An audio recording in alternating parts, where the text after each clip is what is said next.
खद्यतार विमुखी छात्र नेत्रे एकत्र निर्मिते रूपम विभ्राजितम ताभ्याम विचस्ते चक्षुषेश्वरः। खद्यो तथा अविर्मुखी नाम से जिन दो द्वारों का वर्णन किया गया है वे एक ही स्थान पर अगल बगल स्थित दो नेत्र हैं। विभ्राजित नामक नगरी को रूप समझना चाहिए। इस प्रकार दोनों नेत्र सदैव विभिन्न प्रकार के रूपों को देखने में व्यस्त रहते हैं। तो श्रीमद् भागवतम पूर्ण रूपेण आख्यानों से भरा हुआ है। तो कई प्रकार के आख्यान श्रीमद् भागवतम में वर्णित हैं, जिनमें से हमारे लिए ये जो पुरंजन आख्यान है ये बहुत ही महत्वपूर्ण और शिक्षाप्रद है, क्योंकि अधिकतर जो जीव हैं सकाम कर्मी हैं और उनके हृदय में भोग की बहुत ही गहरी लालसा है। तो ऐसे ही जो प्राचीन बरी हैं उनको शिक्षा प्रदान करने के लिए नारद इस पुरांजन आख्यान का अप्रतिम रूप से वर्णन कर रहे हैं।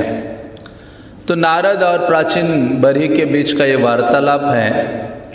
तो नारद ने उनको पुरंजन का वर्णन सुनाया और उसको सुनाने के पश्चात भी उनको ठीक से समझ नहीं आ रहा था। तो फिर से नारद मुनि इस अध्याय में क्या करते हैं और थोड़ा क्लियरिटी के साथ उस जो आख्यान है उसको पुनः समझाने का प्रयास करते हैं। तो नारद मुनि कहते हैं कि जो जीव है कैसे भगवान से विमुख हो जाता है और विमुख होकर भौतिक देह रूपी आवरण अपने ऊपर धारण कर लेता है, और उस आवरण में भी 9 छेद हैं। नव द्वारे पूरे देही, शास्त्र कहते हैं कि ऐसे आवरण में भी जो भौतिक देह जीव ने धारण किया है भोग करने के लिए, उसमें 9 छिद्र है, जिनके माध्यम से इन 9 छिद्रों के माध्यम से जो भौतिक जगत का जीव भोग करने का प्रयास करता है। तो ये जो इंद्रियां है वो हमारा भोग का साधन है, जिनके माध्यम से जीव इस जगत में भोग करता है। इसलिए भौतिक जगत की कोई सबसे बड़ी बीमारी है तो एक ही बीमारी है। आचार्यगण कहते क्या है वो बीमारी, तो कहते भोग वांछा। केवल ये एक में ये शब्द है जिसमें सारे भौतिक जगत के जीवों की बीमारी को दर्शाया गया है। इसलिए तो जगदानंद पंडित कहते हैं अनादि बहिर्मुख जीवा भोग वांछा करे, निकटस्थ माया तारे झापटिया धरे। कि अनादि काल से भगवान से हम विमुख हो गए हैं, कृष्ण से विमुख हो गए हैं। क्यों? क्योंकि हमारे हृदय में भोग करने की प्रबल लालसा है, भोग करने की प्रबल भावना है। जैसे ही जीव के अंदर ये भोग करने की प्रबल भावना जागृत हो जाती है, माया तो हमारे साथ ही है। इसलिए यहाँ कहते हैं झापटिया धरे। जगदानंद पंडित अपने ग्रंथ प्रेम विवर्त में श्लोक लिखते हैं, जिसमें वो कहते हैं झापटिया धरे का मतलब है एक प्रकार से मानो जो बिल्ली है वो जब चूहे को देखती तो बड़े प्रेम से नहीं पकड़ती। कैसे पकड़ती है? झपट लेती है। कई बार हमें भूख लगती है तो हम प्रसाद को कैसे झपट लेते, टूट पड़ते हैं। वैसे ही जो बिल्ली है चूहे के ऊपर झपट लेती है, उसको पकड़ लेती है। तो माया भी जो जीव भोग करने की लालसा से भरा है उसको पकड़ती है और क्या करती है? भौतिक जगत में डालती है। ये भौतिक जगत की तुलना एक बोरे से की है। बोरी होती है ना जिसमें हम आलू भरते हैं, तो जितने भी जीव है वो मानो आलू के समान है या सारे चूहों के समान है। ये भौतिक जगत रूपी जो बोरा है माया पकड़ती है, पकड़ के डाल देती है, और फिर ऐसे जो बोरे में किसी चीज को डालो तो आप फिर से उसका मुंह ऐसे बंद कर लेते हो, पकड़ लेते हो।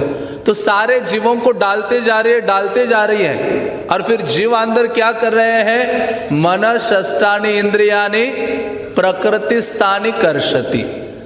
एक दूसरे के साथ, उसके अलावा अपने मन इंद्रियों के साथ क्या करते हैं? संघर्ष कर रहे हैं। किस लिए संघर्ष कर रहे हैं? केवल भोग करने के लिए। और इसी भोग के चक्कर में जगदानंद पंडित कहते, कबू स्वर्ग उठाए कबू नरक के डुबाए।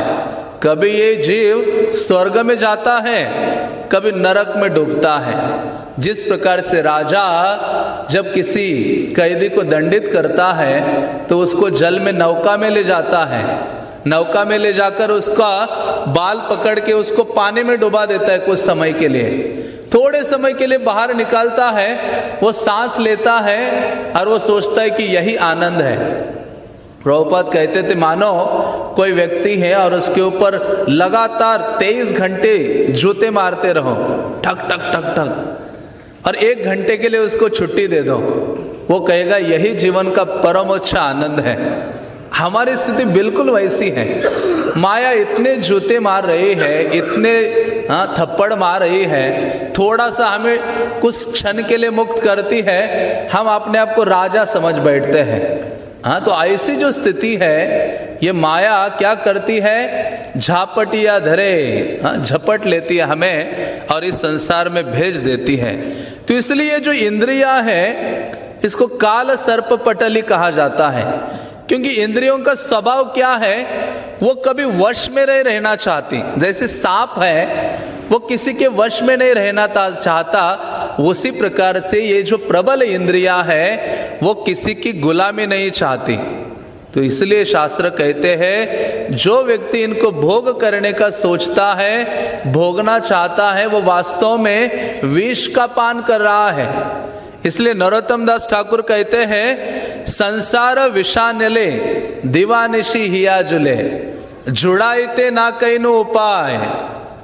दूसरा श्लोक ये भी वो कहते हैं सॉन्ग में, विषय विषानले।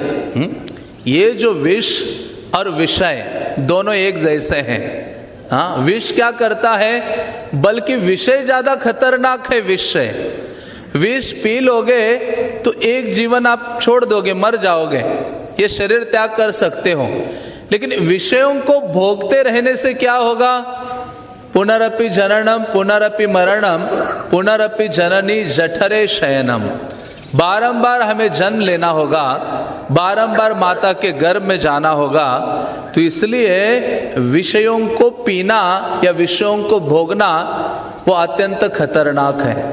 तो इस श्लोक में, आज के श्लोक में नारद मुनि उनको कह रहे हैं कि ये जो जीव है वो ये जो 2 नेत्र है, जिसके द्वारा क्या करता है, रूप का भोग करने का प्रयास करता है। और मानो क्योंकि ये जो 2 नेत्र जीव इस संसार में बाहर कैसे आता है भोग करने के लिए, इसके पहले श्लोकों में नारद मुनि प्राचीन बरही को कहते हैं कि मन के साथ ये जीव निकलता है और ये 9 गेट से बाहर आता है भोग करने के लिए, और भोग करके फिर से स्थिर होना चाहता है। तो मानो ये जो 9 छेद है, ये माध्यम है उस जीव के, जिसके द्वारा वो अधिक से अधिक भोग करना चाहता है। तो इस श्लोक में आज नेत्रों का वर्णन किया है, और नेत्रों का विषय क्या है, रूप है, सौंदर्य है, क्योंकि सौंदर्य को भोग करना चाहते हैं। श्रील प्रभुपाद कहा करते थे कि भौतिक जगत में क्या सौंदर्य है। भौतिक जगत के सौंदर्य को नापा जाए तो कितना लंबा है ये भौतिक सौंदर्य, 3 mm। क्योंकि हर व्यक्ति किसी न किसी के शरीर के प्रति आकर्षित है। स्त्री को सौंदर्य दिखाई देता है किसी युवक के शरीर में, और बेचारे युवक को सौंदर्य दिखाई देता है किसी युवती के शरीर में। लेकिन उसका सौंदर्य छुपा है केवल 3 mm का जो स्किन है उसके अंदर। उसको हटा दे तो कोई उसके पास जाने को तैयार नहीं होगा। अब मानो मेरा स्किन निकाल दे और मुझे यहाँ क्लास देने के लिए बिठाया जाए, कौन रहेगा यहाँ भागवतम क्लास में? कोई नहीं रहेगा। तो ये जो भौतिक सौंदर्य है वो सीमित है और वास्तव में आनंददायी नहीं है। इसलिए प्रभुपाद हमेशा वो फेमस कथा सुनाया करते थे। कौन सी कथा? लिक्विड ब्यूटी के। सारा ब्यूटी लिक्विड हो गया है और एक न एक दिन हम सारे लिक्विड होने वाले हैं। हाँ, तो ब्यूटी कोई अस्तित्व, ब्यूटी का यहाँ भौतिक जगत में कोई अस्तित्व नहीं है, लेकिन जीव इतना लालायित है ना, मरते मरते भी वो रूप का दर्शन करना चाहता है, इस भौतिक जगत के रूप का। लेकिन भगवान गीता में कहते ये रूप कैसा है? काम रूपम दुरासदम। जितने भी रूप यहां नजर आ रहे हैं वो काम का मूर्तिमान क्या है? स्वरूप है। जैसे प्रभुपाद को क्या कहा जाता है?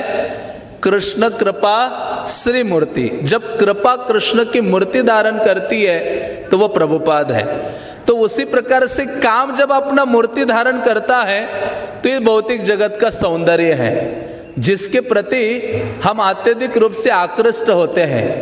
और ये जो आंखें हैं बारंबार इस भौतिक सौंदर्य को देखना चाहती है, उसका उपभोग करना चाहती है, और जिसके कारण जीव इस संसार में और गहराई में से बंध जाता है। इसलिए हम वो फेमस कथा सुनते हैं बिल्वमंगल ठाकुर की। बिल्वमंगल ठाकुर ये अनंत पद्मनाभ के महान भक्त हुए हैं बाद में त्रिवेंद्रम में। तो ऐसे बिल्वमंगल ठाकुर उनके शुरुआत के दिनों में देखते हैं वो आसक्त हुए थे चिंतामणि से। जब घर में श्राद्ध या कुछ सेरेमनी था उनके पिता का, वो भी छोड़ दिया उन्होंने। पत्नी को कहा ये सब आप करो, मुझे जाने दो, चिंतामणि को मिलना है मुझे। और इतना तूफान हो रहा था, बारिश आ रही थी उनके घर के बीच में और चिंतामणि के महल के बीच में नदी बह रही थी और घनघोर वर्षा हो रही थी। रात्रि का समय था, लेकिन बिल्वमंगल का हृदय चिंतामणि को मिलने के लिए भाग रहा था। इतना सब कोई जाने का सक्षम नहीं था नदी को पार करने के लिए, लेकिन फिर भी ये बिल्वमंगल उसको पार करने का प्रयास करता है। पार करके पहुंच जाता है वहां चिंतामणि के महल में पहुंच जाता है। चिंतामणि आश्चर्यचकित हो जाती है कि घर से बाहर निकलना दुष्कर है, लेकिन आप इतने दूर से नदी पार करके आए हो, कैसे आए हो? तो तब उसे पता चलता है कि जिसने उन्होंने जब नदी पार की तो लकड़ी समझकर उन्होंने एक मृत शरीर को पकड़ के हाँ उसके सहारे से उन्होंने नदी पार की थी। इतने अधिक चिंतामणि का एक प्रकार से रूप को देखने के लिए लालायित थे। काम रूप था वो। कौन सा रूप था? काम का मूर्तिमान रूप था, जिसको देखने के लिए वो सारे बंधनों को तोड़ने के लिए तत्पर हो गए थे। तो ऐसे बिल्वमंगल ठाकुर नदी क्रॉस करके आ भी जाते हैं, देखते हैं कि जो चिंतामणि है उसका घर का दरवाजा तो बंद है। हाँ, वो उसके छत में चढ़ने का प्रयास करते हैं। जब चढ़ रहे थे छत के ऊपर, देखा कि उनको लगा कि कोई रस्सी है, लेकिन सांप को पकड़ के चढ़े हैं। सोचो कितना अधिक निमग्नता थी उसके सौंदर्य को देखने के लिए, उससे मिलने के लिए चिंतामणि को। तो ऐसे बिल्वमंगल ठाकुर जब चिंतामणि से मिलते तो चिंतामणि कहते, अरे मूर्ख, तुम्हें मुझे देखने के लिए इतनी लालसा है, मेरे सौंदर्य के लिए, मेरे उपभोग के लिए इतने तुम तत्पर हो, लालायित हो। इतना लौल्य कृष्ण के लिए होता तो उनको इजीली प्राप्त कर लेते, मानो उनकी आंखें खुल गई हो। लेकिन वहां से भी वो सोचते हैं कि सही है, वो चिंतामणि को छोड़कर भी वृंदावन की ओर निकलते हैं, सोचते हैं कि बचा हुआ समय कृष्ण की सेवा में लगाता हूं। लेकिन रास्ते में जाते जाते जब उनको प्यास लगी, देखा कि एक युवती एक कुएं में पानी भर रही थी। उसके सौंदर्य को देख के फिर से आकृष्ट हो गए और उसके पीछे पीछे चलने लगे उसके घर तक। और घर तक गए, उनके मन में ये इच्छा जागृत हो गई उसके सौंदर्य को देख के कि इसका मैं उपभोग करूं। तो ये जो बिल्वमंगल है उस स्त्री के घर में जाते, जो जल लेके जा रही थी, वो अपने घर में गई और पति को कहा कि एक व्यक्ति मेरे पीछे पीछे आया है, वो मुझसे मिलना चाहता है, बात करना चाहता है। हाँ, तो पति जब देखता है तो कहते आप बात करो। तो बिल्वमंगल ठाकुर को फिर से याद आते हैं चिंतामणि के वचन, और वो कहता है कि ये उचित नहीं है। ये आंखें इस भौतिक जगत के सौंदर्य को पान करने के लिए नहीं बनी है। ये आंखें किस लिए बनी है? चैतन्य चरितामृत में कृष्णदास कविराज लिखते हैं, कृष्णावलोकन बिना नेत्रे फल नाही आन। जय जनक कृष्ण देखे से ही भाग्यवान। कृष्णदास कविराज लिखते हैं कि इन आंखों के असली फल क्या है? कृष्ण को देखना, कृष्ण को देखना या कृष्ण के भक्तों को देखना। और जो व्यक्ति वास्तव में इन आंखों के द्वारा कृष्ण का निरंतर दर्शन करता है वो वास्तव में भाग्यवान है। इसलिए चैतन्य चरितामृत में कई लोगों को भाग्यवान बोला है। जिन लोगों का आकर्षण कृष्ण कथा सुनने के लिए है, चैतन्य महाप्रभु कहते हैं प्रद्युम्न मिश्र को, तुम क्या हो? भाग्यवान हो। माधवेंद्र पुरी का जब वर्णन आया कि जिनके लिए भगवान प्रकट हो गए, जिनको स्वप्न में आदेश दिया, जिनके साथ इतना प्रेममय सेवा का आदान प्रदान किया, चैतन्य महाप्रभु वहां माधवेंद्र पुरी को क्या कहते हैं? नित्यानंद देखो, माधवेंद्र के समान इस संसार में कोई भाग्यवान नहीं है। तो उसी प्रकार से यहां भी उस व्यक्ति को भाग्यवान कहते हैं चैतन्य महाप्रभु, जो व्यक्ति किसका दर्शन करता है? कृष्ण का दर्शन करता है। इसलिए तो रूप गोस्वामी भगवान के दर्शन को एक अमोघ अस्त्र कहते हैं। प्रेम भक्ति प्राप्त करने का एक अमोघ अस्त्र क्या है? भगवान के विग्रहों का निरंतर दर्शन करना। हाँ, ये एक अमोघ अस्त्र है जिसका वर्णन भक्ति रसामृत सिंधु में श्रील रूप गोस्वामी करते हैं। तो ऐसे बिल्व मंगल ठाकुर सोच रहे थे तो उन्होंने देखा कि कितना मैं दुर्भाग्यशाली व्यक्ति हूं, किन आंखों से कृष्ण का दर्शन करना चाहिए। मैं हमेशा इस भौतिक भोग के लिए, भौतिक व्यक्तियों के सौंदर्य के लिए लालायित हो गया हो। तो वो स्त्री से जब बात कर रहे थे तो उसको कहा कि हे माता जी, आप क्या करो, मुझे अपने हेयर पिन्स दे दो, हाँ, जो बालों में लगाते हैं। वो कहती कि क्या, क्यों ये व्यक्ति हेयर पिन्स मांग रहा है? वो हेयर पिन्स ले लेते हैं और लेकर उसी क्षण अपने आंखों में क्या करते हैं? मारते हैं, डाल देते हैं, जिससे उनकी आंखें चली जाती हैं। और ऐसी ही आंखों को लेकर वो वृंदावन आते हैं। वृंदावन कृष्ण के लिए वो लालायित रहते हैं। वृंदावन जब आते हैं, क्योंकि वो देखते कि ये आंखें, वो सोचते हैं ये आंखें भौतिक जगत को देखने के लिए नहीं बनी है, और वास्तव में आंखें भौतिक जगत को देखने के लिए नहीं है। इसलिए तो हम क्या करते? गुरु से कामना करते हैं, आध्यात्मिक गुरु से प्रार्थना करते हैं।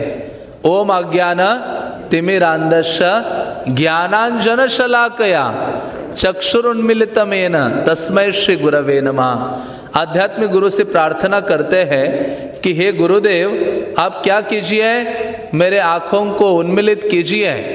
हाँ, इसलिए इन आंखों का वास्तविक फल क्या है या इन आंखों को कैसे हमें यूज करना चाहिए, इसलिए दो चीजें हैं। सबसे पहले क्या है? व्यक्ति को निरंतर सोचना चाहिए इन आंखों के यूज के बारे में कि ये जो आंखें हैं कृष्ण की या आध्यात्मिक गुरु की एकमेव प्रॉपर्टी है। जब इसको हम अपनी प्रॉपर्टी समझते हैं तो स्वाभाविक रूप से इसको क्या करना चाहते हैं? हम भोग करना चाहते हैं, मनमाने ढंग से उसका इस्तेमाल करना चाहते हैं।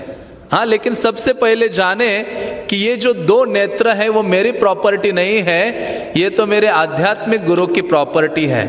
इसलिए तो हम पढ़ते हैं रोज, चक्षु दान दिल जय। ये दान किसने दिया है हमें? आध्यात्मिक गुरु ने दिया है। और जन्मे जन्मे प्रभु से मेरा कर्तव्य क्या है? इन आंखों के द्वारा अपने आध्यात्मिक गुरु की सेवा करना। इसलिए तो रामानुजाचार्य के चरित्र में एक अद्भुत प्रसंग आता है। हाँ, श्रीपाद रामानुजाचार्य जब श्रीरंगम में निवास कर रहे थे तो उस समय दक्षिण भारत में चोला वंश, पांड्या वंश, ये राजा हुआ करते थे। उसमें जो चोल राजा था जिनका नाम था कोलतुंग फर्स्ट, तो ये जो राजा था इसका राजधानी कांचीपुरम था उस समय। तो ऐसा राजा वहां रहता था जिसने अपनी राजधानी कांचीपुरम बनाई थी। और उस समय यमुनाचार्य जब थे, रामानुजाचार्य के पूर्व जो आचार्य है यमुनाचार्य, उस समय अधिकतर लोग वैष्णव थे और वो राजा भी वैष्णव था। लेकिन ये जो राजा यमुनाचार्य के बाद ये दूसरा राजा जब हुआ रामानुजाचार्य के समय, ये शैव था। जिसने ये स्थापित करना चाह रहा था कि विष्णु श्रेष्ठ नहीं है, सर्वश्रेष्ठ कौन है? शंभु है, शंकर है, महादेव है। तो वो पूरा प्रयास करता था, उसकी इच्छा थी कि सारे वैष्णव अपने इस विष्णु भक्ति को त्याग दे और शिव जी की आराधना करे। वो राजा पूरा साउथ में प्रयास करता रहता था। तो उसने सोचा ये कैसे संभव हो सकता है? तो किसी ने कहा कि ये रामानुजाचार्य को आप कन्विंस करोगे ना, वो अकेला शिव जी का भक्त बनेगा तो जितने फॉलोअर्स हैं पूरा साउथ शिव जी का भक्त बन सकता है और शिव जी को परम आराधनीय के रूप में स्वीकार कर सकता है। तो ऐसे राजा कुलतुंग ने अपने मैसेंजर को भेजा श्रीरंगम में और कहा कि रामानुजाचार्य को लेके आओ और उनके साथ उनके जो गुरु है महापूर्ण को भी लेके आओ। तो इनके मैसेंजर्स जाते हैं रामानुजाचार्य श्रीरंग में उनके आश्रम में। तो रामानुजाचार्य सोचते अच्छा राजा ने बुलाया है तो जाना होगा। तो रामानुजाचार्य अपने आश्रम में प्रवेश करते हैं, जो भी बैग पैक करने के लिए या सामान लेने के लिए तैयारी करने के लिए। तो उस समय उनके एक शिष्य थे कुरेश। कुरेश कहते कि गुरुदेव ये जो राजा है ये वास्तव में बहुत ही भयावह राजा है, आपका जाना वहां उचित नहीं है। आप जाओगे तो केवल मृत्यु को आमंत्रित करोगे। वो राजा आपको मारना चाहता है, इसलिए आप मत जाइए, आपकी जगह पर इस आपके दास को भेजने की कृपा कीजिए। हाँ, तो रामानुजाचार्य थोड़ी देर सोचते हैं। कुरेश कहता है कि आप मेरे वस्त्र धारण करो, क्योंकि कुरेश गृहस्थ डिवोटी थे, सफेद कपड़े वो धारण करते थे। तो रामानुजाचार्य को कहा कि आप ये वस्त्र धारण कर लो सफेद, और मुझे आपके सैफरॉन कपड़े दे दो और डंडा भी दे दो। मैं क्या करूंगा, उस राजा के पास चला जाऊंगा महापूर्ण के साथ। रामानुजाचार्य सोचने लगते हैं कि हाँ सही है, क्योंकि कुरेश कहते हैं आप जैसा प्रचारक यदि मर जाएगा इस राजा के हाथ से तो संसार में जितने भी तपित जीव है उनका कल्याण संभव नहीं है, इसलिए आपको जीवित रहना होगा, मैं चला जाऊंगा। इतना समर्पण कुरेश के हृदय में। तो ये जो कुरेश जो सेवक आए थे राजा के सैनिक, उनको पता नहीं था कौन रामानुजा है कौन कुरेश है। उनको एग्जैक्टली फेस वगैरह पता नहीं था। उनको तो पता है कि रामानुजा सन्यासी है जो लाल वस्त्र और दंड धारण करते हैं। तो कुरेश अभी निकल पड़े गुरु के वेश धारण करके, सैनिकों के साथ पहुंच गए कांचीपुरम में राजा कुलतुंग के दरबार में। और राजा ने उनकी रहने की व्यवस्था वगैरह कर दी। और फिर एक दिन सारे शिवजी के जितने प्रोमिनेंट भक्त आचार्यगण थे उनकी सभा में सबको बुलाया और इन दोनों को भी बुलाया। राजा ने इनको आसन दिया। राजा ने कहा हे रामानुजा, राजा को भी पता नहीं है रामानुजा दिखते कैसे हैं। उन्होंने कहा रामानुजा आपको हमने बुलाया है, आपके द्वारा हम कुछ श्रवण करना चाहते हैं। आप बताइए मेरे जैसा जीव है इस संसार सागर में गिरा है, उसके लिए एकमात्र कर्तव्य क्या है। तो ये तो अपने गुरु की शिक्षाओं से अवगत थे कुरेश और बहुत दक्ष थे। उन्होंने निडर होके बोला कि वास्तव में जिसके पास मनुष्य देह है उसको जो सर्वश्रेष्ठ आराधनीय विग्रह भगवान विष्णु है उनकी आराधना करनी चाहिए, उनकी भक्ति करनी चाहिए, उनके नामों का उच्चारण करना चाहिए। ऐसे जब कुरेश ने ललकारते हुए बोला ना, वो कुलतुंग पानी पानी हो गया। उसने कहा तुम्हें समझ नहीं आ रहा है, हाँ ये तांडव नृत्य करके मेरे शंभु सब जगत का नाश कर देते हैं और तुम कहते वो विष्णु श्रेष्ठ है। फिर से ठीक से बोलो। तो फिर से ये कुरेश फिर से बोले कि रामानुजा के भावना में वो बोले कि वास्तव में विष्णु से बढ़कर कोई आराधनीय नहीं है। तो ये बहुत गुस्सा हो गए। उन्होंने अपने सारे पंडितों को कहा कि आप ये स्थापित करो कि शिवजी महान है। जितने राजा के पंडित थे सारे शास्त्रों से शिवजी के बारे में बोल रहे थे। कुरेश इतने दक्ष थे शास्त्रों में, सारे तर्कों को हरा देते थे और सारे पंडित निशब्द हो गए, बोलना बंद हो गए। राजा को बहुत गुस्सा आ गया और बल्कि ये जो कुरेश बोला कि ये द्रोण द्रोण जो शिव से बढ़कर द्रोण है, द्रोण जो वेट को वजन करते हैं ना, जो नाप होता है उसको द्रोण कहते हैं। हाँ, जो हेवी भी होता है, लेकिन वो कहते हैं कि शिव से बढ़कर तो वो नाप है जिससे हम वेट करते हैं। तो वो और गुस्सा हो जाते हैं और उनको कहते हैं कि अभी तुम्हारी कोई खैरियत नहीं है। उनको दंड देना चाहते हैं, उनको एकांत स्थान में ले जाते हैं और कुरैश को कहते हैं, कुरैश तो उनको लगा ये रामानुजा है, कहते इसको जीवित मैं मारूंगा नहीं, क्योंकि मेरी जो बहन थी 8 साल की थी उस समय इन्होंने उसका भूत को उतार दिया था। मतलब रामानुजा की कृपा से राजकुमारी जो थी उस राज्य की, उसका भूत भाग गया था उसके बॉडी से। तो कहता है इसको मैं मारूंगा नहीं, इसकी आंखें निकाल दूंगा। तो जैसे कुरैश और महापुरुष को खड़ा कर दिया और जो सेवक गण थे राजा के, उन्होंने क्या कर दिए, कुरैश की आंखें निकाल दी बाहर दोनों की। और कुरैश डरे नहीं, कुरैश को इतना आनंद हो रहा था, कुरैश आनंदित होकर कह रहे थे कि हे कृष्ण, हे भगवान। वो कहने लगे कि हे यमुनाचार्य, आपने जो बोला था कि दया का सिंधु, कि कृष्ण बहुत दया के सागर है, वो आज मैंने रियलाइज किया है कि मुझे ऐसी सेवा प्रदान की है मेरे आध्यात्मिक गुरु की। ये ऐसी सेवा किसी और को प्रदान नहीं हो सकती। मैं कितना मेरा बड़ा भाग्य है कि मैं अपने गुरु की इस प्रकार से सेवा कर पाया। तो ऐसा अहोभाग्य अपना स्वीकार करते हुए उनकी जब आंखें निकाली तो उसको आनंद से स्वीकार करते हैं। कुरैश और महापूर्ण की भी आंखें निकाली गई थी।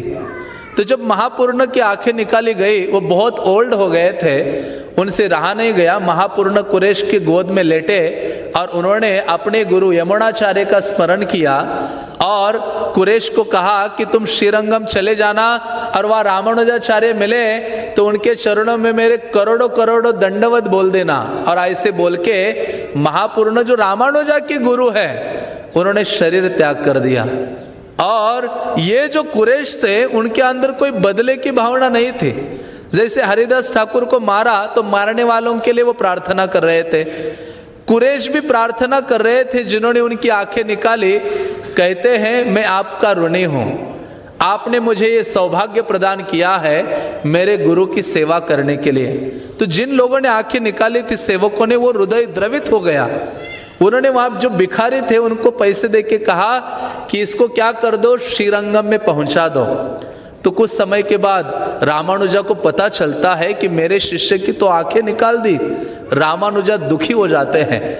कुरैश कुछ समय के बाद श्रीरंगम में पहुंचते हैं और श्रीरंगम में पहुंचकर श्रीरंगम नहीं, कृष्णाचल पहुंचते हैं और कृष्णाचल में जाकर वो निवास करते हैं उनकी पत्नी अंडाल के साथ। और वहाँ भगवान सुंदर राज का आराधना करते हैं। और वहाँ से उनको पता चलता है कि रामानुजाचार्य साउथ में एक स्थान है यादवाद्री, वहाँ है। तो ये कुरैश उनको मिलने जाते हैं रामानुजाचार्य को।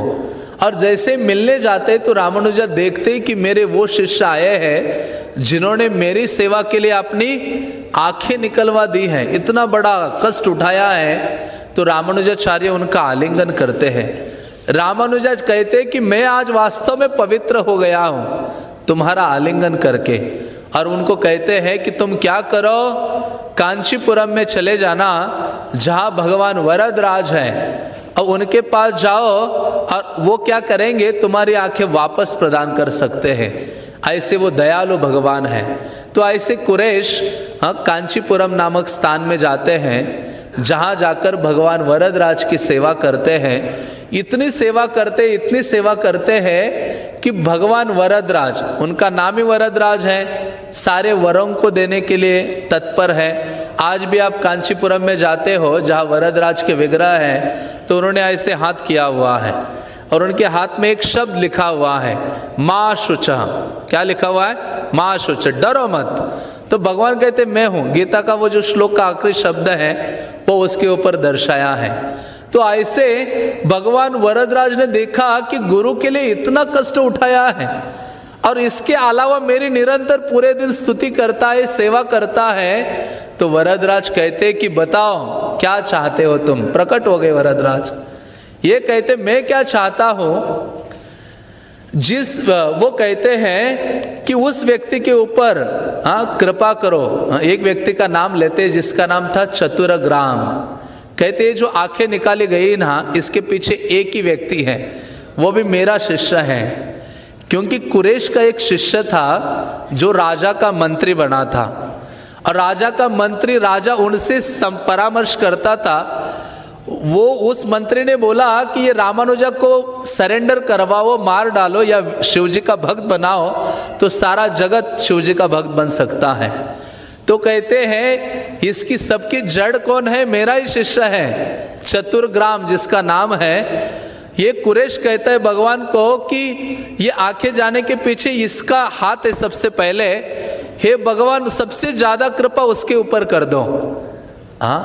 भगवान थक को चकित हो जाते हैं, कहते कैसा तुम्हारा हृदय है। इतना बोल के वापस आ जाते कुरैश। फिर कुछ दिनों के बाद फिर से सेवा करते करते भगवान प्रकट होते, कहते कि मांगो, फिर से कुछ मांगो। कुरैश कहता है ये जो राजा कुलतुंग है जिसने आदेश दिया था, इस संसार में किसी के ऊपर सबसे ज्यादा कृपा होनी चाहिए तो उस राजा के ऊपर होनी चाहिए, और राजा इस भौतिक जगत से हमेशा के लिए वापस चला जाना चाहिए। आध्यात्मिक जगत में ऐसी चीज मांगी थी कुरैश ने। तो वो राजा के ऊपर भी भगवान कृपा करते हैं, लेकिन अपने लिए कुछ नहीं मांगा अभी तक कुरैश ने। जब ये न्यूज रामानुजाचार्य के पास पहुंची कि मेरा ये शिष्य इन लोगों पे ऊपर कृपा करके इतना आनंद महसूस कर रहा है, रामानुजाचार्य ने एक लेटर लिखा।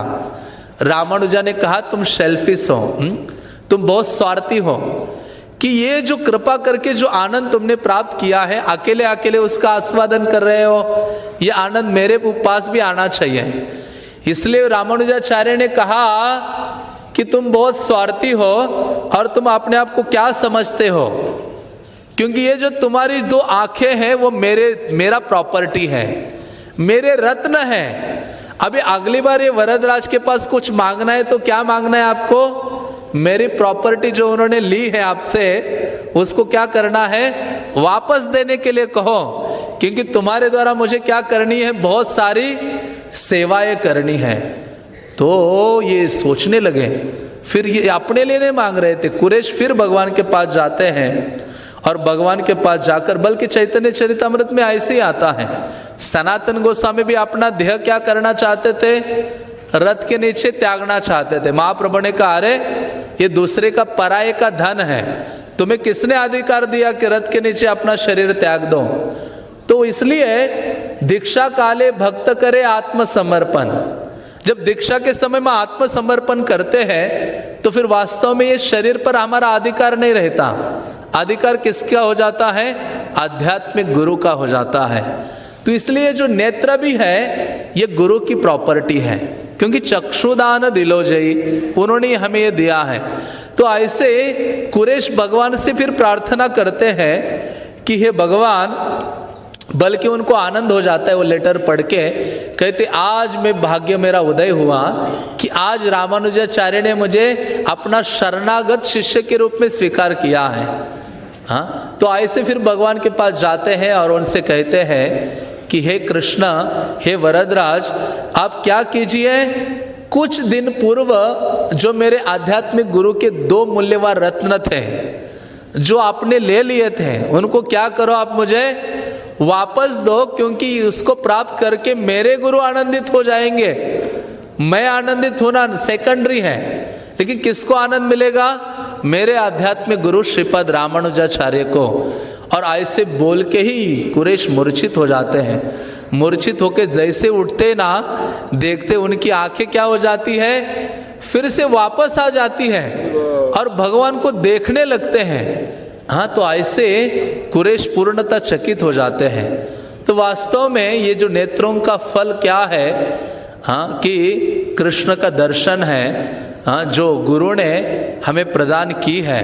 इसलिए सनातन विश्वनाथ चक्रवर्ती ठाकुर लिखते हैं, ओम अज्ञानतिमिरान्धस्य ज्ञानांजन शलाकया। वो कहते हैं कि आध्यात्मिक गुरु क्या करते हैं, ज्ञान के अंजन की शलाका यूज करते हैं। तो विश्वनाथ चक्रवर्ती ठाकुर कहते ये कौन सी शलाका है? तो वो कहते हैं कृष्ण ही परम भगवान है, इस शलाका से हमारी आंखों को खोलते हैं और जिसमें ये स्थापित करते हैं कृष्णस्तु भगवान स्वयं। ये वास्तव में शलाका यूज करते हैं गुरु, जिसके द्वारा हमारी आंखों को खोलते हैं और जिसमें फिर वो अंजन लगाते हैं। कौन सा अंजन लगाते हैं? प्रेमांजन छुरित भक्ति विलोचनेन।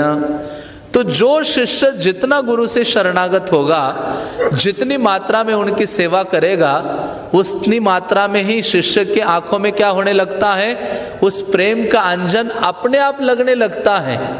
कुछ अलग से बाहरी प्रयास करने की आवश्यकता नहीं है। तो इसलिए जब ऐसी गुरु की कृपा होती है अंजन प्रदान करके, तो शिष्य के आंखों में कभी भोग भावना नहीं रहती। फिर कौन सी भावना आती है आंखों में? हमेशा सेवा भावना। इसलिए गुरु वो है जो शिष्य के आंखों से भोग भावना को हटा देता है और उसमें सेवा की भावना को स्थापित करता है। तो शिष्य फिर जहां मर्जी जाए इस भौतिक संसार में, उसे कभी भी भोग नजर नहीं आते। उसको क्या नजर आते हैं? सेवा नजर आती है। हाँ, यो माम पश्यति सर्वत्र, वो भगवान को सब जगह देखने का प्रयास करता है। इसलिए गीता में कृष्ण कहते विमूढ़ा नानु पश्यन्ति ज्ञान चक्षुषा। आध्यात्मिक गुरु की ये सेवा भावना की आंखों को जब शिष्य धारण करता है, तो उस आध्यात्मिक दिव्य ज्ञान के द्वारा वो सर्वत्र क्या करता है? कृष्ण या कृष्ण की सेवा को ही देखता है। इसलिए तो चैतन्य चरितामृत में वर्णन आता है, भक्ता प्रेमे बांधिया छे हृदय भीतरे, जहाँ नेत्र पड़े तहा देखे आमारे।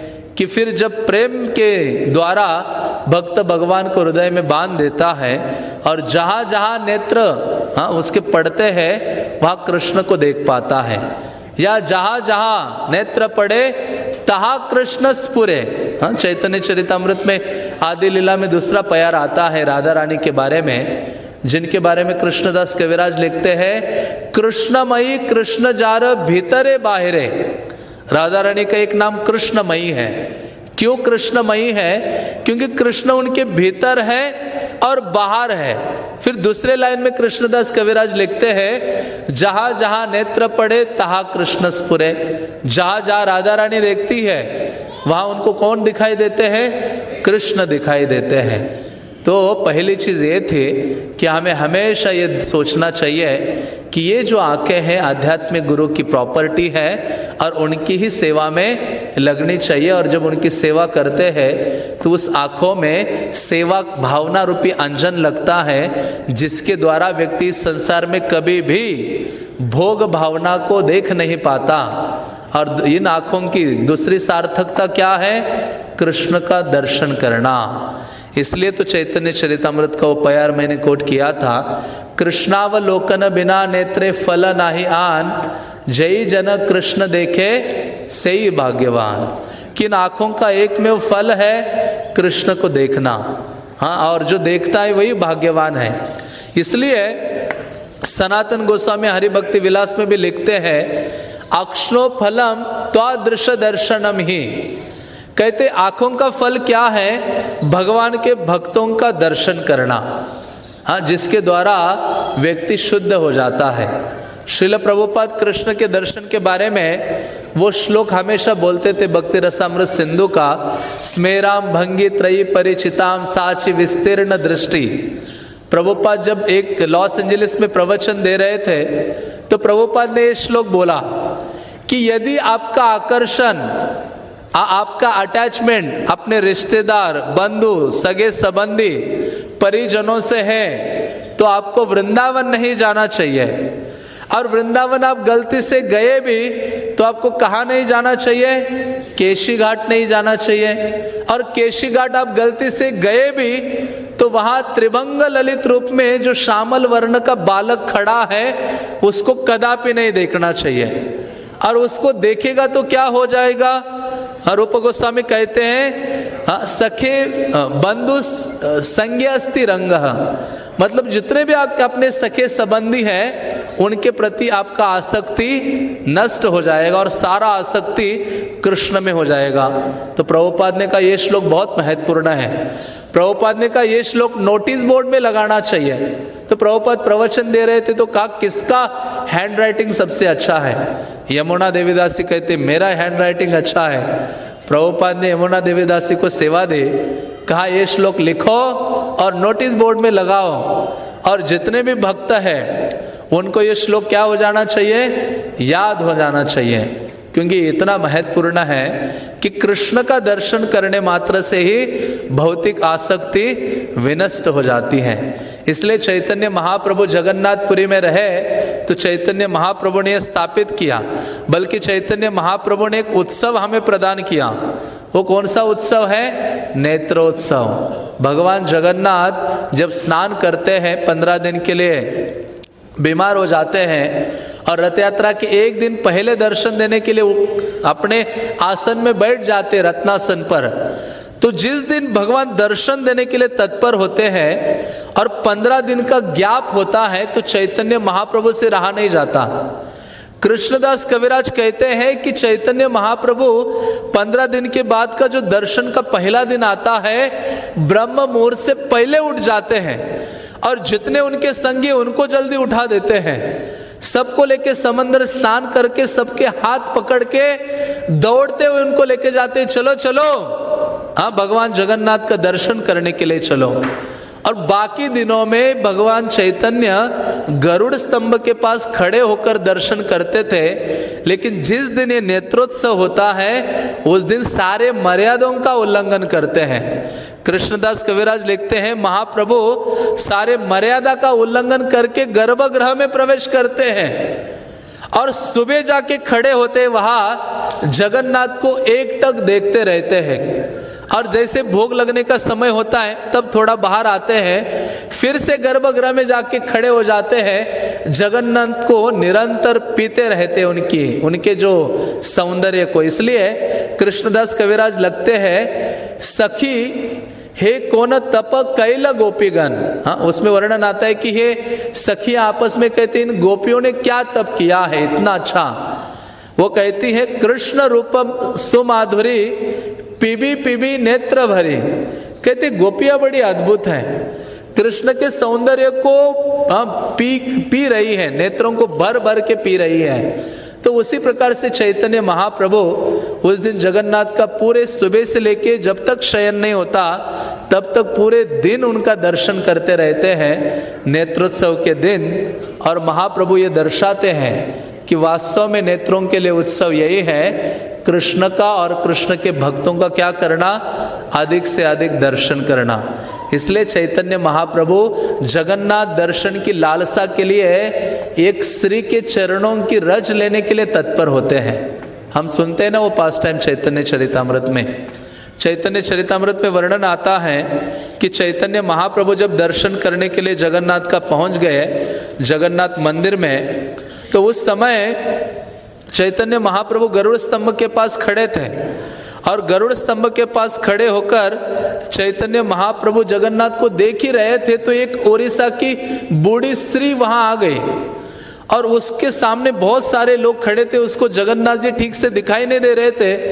इतनी लालसा हो गई दर्शन की लालसा कि वो चैतन्य महाप्रभु के कंधे पर एक पाँव रख के चढ़ गई और गरुड़ स्तंभ के ऊपर एक पाँव रखा, उसको ऐसे गरुड़ को ऐसे पकड़ा, एक पाँव गरुड़ स्तंभ के ऊपर, एक पाँव चैतन्य महाप्रभु के कंधे के ऊपर, और वो निरंतर देख रही है। तो चैतन्य महाप्रभु के सेवक थे गोविंद, वो कहते अरे नीचे उतर। हाँ, वो गुस्सा हो रहे थे उसको। हाँ, चैतन्य महाप्रभु डांटते हैं, वो कहते अरे आदिवासी, ऐसा बोलता है उसको। वो कहते तुम तो आदिवासी हो, ऐसे बोलते जिसका अनुराग कृष्ण को देखने के लिए इतना अधिक है। महाप्रभु कहते उसको अच्छे से दर्शन करने दो, मैं धन्य हो गया, वो मेरा आश्रय सहारा लेके दर्शन कर रही है। फिर चैतन्य महाप्रभु ने कुछ श्लोक बोले। चैतन्य महाप्रभु कहते हैं तार आरती देखी प्रभु कही ते लागिला, एत आरती जगन्नाथ मोरे नाही दिला। महाप्रभु कहते उसके अंदर इतनी लालसा है भगवान को देखने के लिए, इतनी लालसा तो ये जगन्नाथ ने मेरे हृदय में भी नहीं दी। मोरस्कंदे जगन्नाथ आविष्ट याहर तनु मन प्राणे, मोरस्कंदे पद दिया छे ताहो नाही जाने। कहते कि इसकी इतनी निमग्न हो गई है जगन्नाथ को देखने में कि इसने मेरे कंधे में पाँव भी दिया है, फिर भी इसको पता नहीं है। फिर उससे आशीर्वाद लेते चैतन्य महाप्रभु। देखो एक सन्यासी है और महाप्रभु को सन्यासियों का शिरोमणि कहा जाता है।